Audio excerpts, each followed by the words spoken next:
अफसोसनाक खबर से आपको आगाह करते चलें। कोहाट के नवाही इलाका कैडी शेखान में मुकीम जिला औरकजई से ताल्लुक रखने वाले एक ही घर के 5 बच्चे पानी में डूबकर जहां बहक होने वालों में 4 बहनें और एक भाई शामिल, जो एक दूसरे को बचाते हुए पानी में डूब गए, जिनको मुकामी लोगों ने अपनी मदद आप के तहत तालाब से निकाल लिया। एक ही घर में 5 बच्चों की लाशें पहुंचते ही इलाके में कहराम बर्पा हो गया।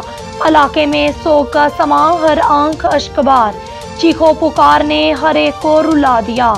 मुकामी पुलिस ने जरूरी कार्रवाई करने के बाद लाशों को बुरसा के हवाले कर दिया। बुरसा ने बच्चों की लाशों को आबाई इलाका बेजोट जिला औरकजई रवाना कर दिया।